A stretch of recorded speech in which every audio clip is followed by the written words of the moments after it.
In 1968, Mercedes launched the W114 and W115, which was marketed just below their S-Class.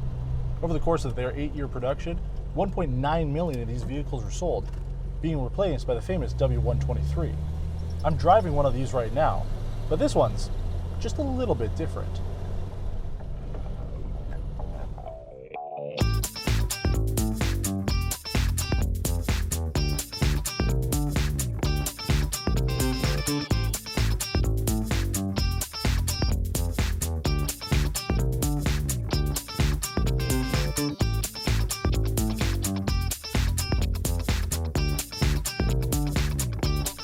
Since moving to Quebec, I've seen a lot of classic Mercedes-Benz on the road. However, none of them are quite like this. Our spotlight is on this 1976 Mercedes-Benz 280.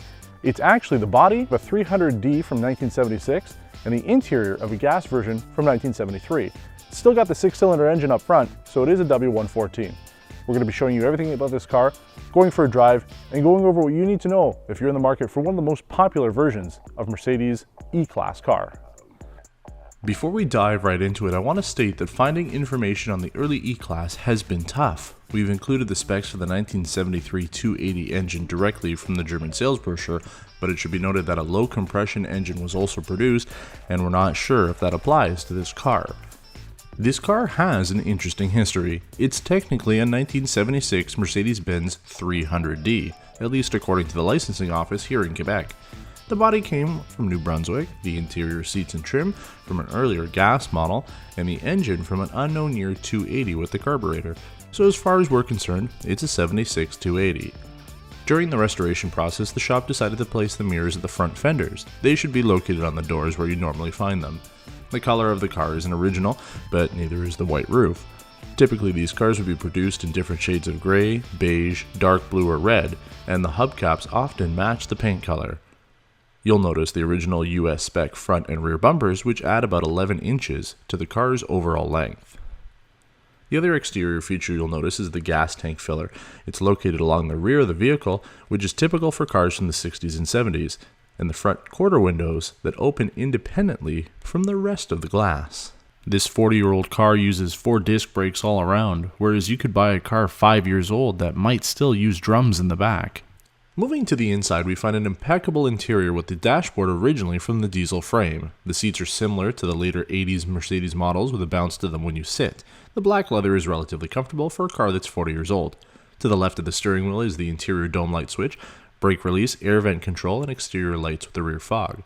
Below the wheel and to the left of the gas pedal is a wiper blade button. A single press with your foot will activate the blades until your foot is released. On the right of the steering wheel is the original choke for the diesel engine and the dash-mounted ignition. The instrument cluster is simple yet elegant with the diesel glow plug indicator below the speedometer. Coolant temperature, oil pressure, and the gas gauge are on the left with an analog clock in the center. Front passenger air settings can look complicated. The top lever is for additional fresh air. The center left lever controls the windshield air, the right for the driver and the floor. The 2 levers below are for heat on either side of the car. The center knob controls the blower speed, and above the radio is the air conditioning knob, which activates the system when turned clockwise. To the left of the fasten seatbelt sign is the cigarette lighter. The radio is one of the only aftermarket features to this car. The hazard button is located below, and it's a real solid button. I can't remember the last time I pushed such a well-engineered button in my life. The ashtray is located in the center, with the rear windshield defrost knob on the right. Power window controls are located above the 4-speed automatic gear lever.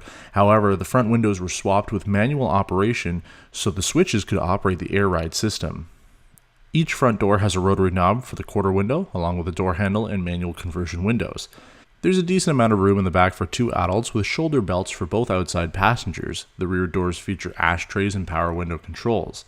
Now that you know about this W114 Mercedes, let's take it for a drive and see how the Slash 8 feels on the open road.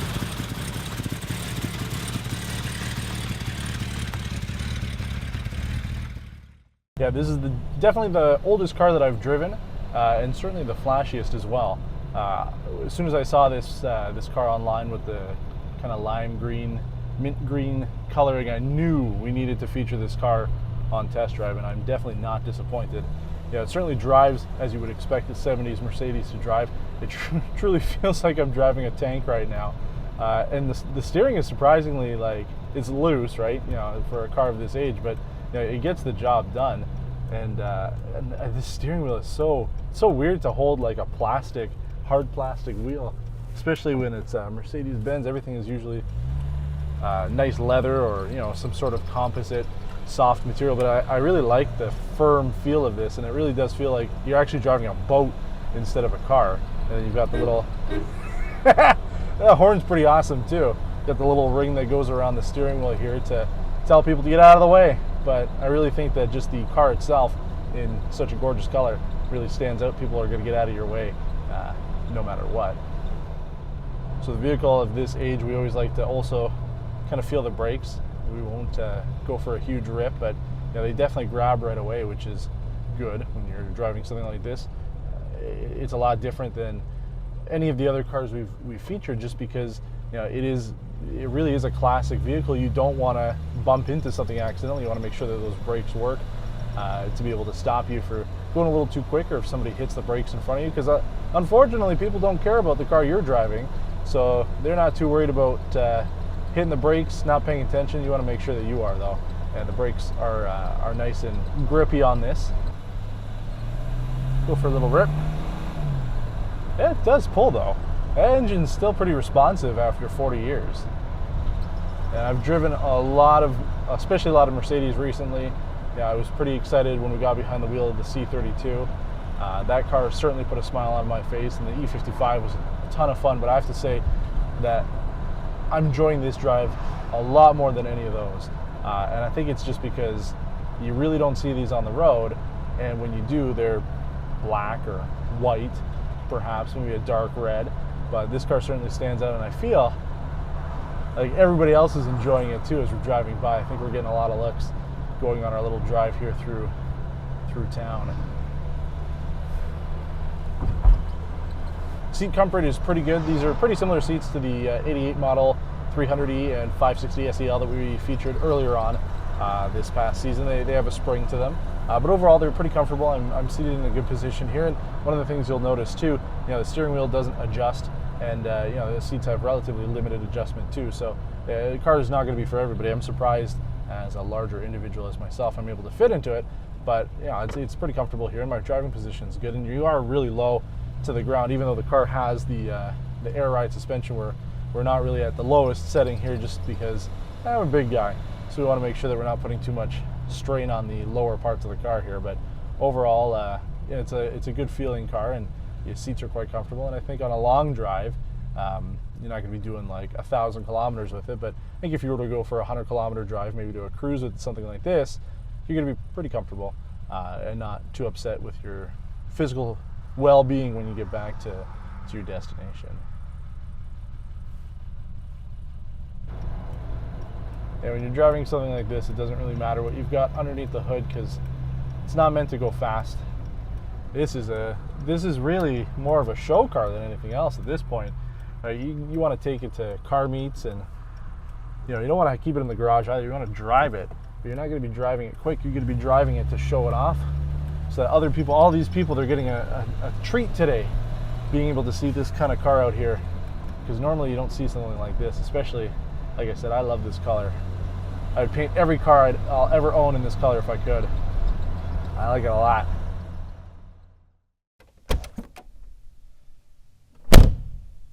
Finding information about this chassis is difficult, but we'll go over what we can. This generation has two chassis codes. The W114 are the 6-cylinder models, and the W115 are the 4-cylinder.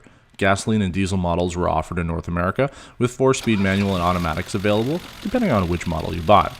The diesels were available in North America, the 240D with the manual option, or the automatic-only 300D. The W114 featured carbureted and fuel-injected models designated with the E for injection. Since this car is a 280, it means we've got a carburetor to work with. Rust is certainly a key issue with any 40-year-old car, but finding a restored version like this is more common than you might think. They're relatively easy vehicles to work on mechanically, but you'll want to buy a shop manual to navigate the spider web of engine tubes and hoses. Unlike newer Mercedes chassis, the enthusiast community around the W114 and W115 is pretty limited. mbworld.org has a small forum dedicated to this car, but benzworld.org has nothing. You can still buy parts for this car through online retailers or the Mercedes-Benz Classic Center in California, but you will be more or less on your own for this car. There are some other popular car channels that have bought W114s and made some videos about the restoration projects, so it's worth checking those out if you're serious about buying a W114 Mercedes-Benz. Thanks for watching this episode of Test Drive Spotlight on the 1976 Mercedes-Benz 280. As always, your support helps make this show possible, so if you've enjoyed the video, please give it a thumbs up and consider sharing it with your friends or enthusiast groups. If you haven't subscribed already, we'd love if you did, since it helps us track our performance and growth as we continue to produce this show. If you have any questions about this car or suggestions for future videos, you can leave a comment below or visit our website at perpetualradio.ca for written reviews on the vehicles we feature along with information about our open casting call. Until next time, take care.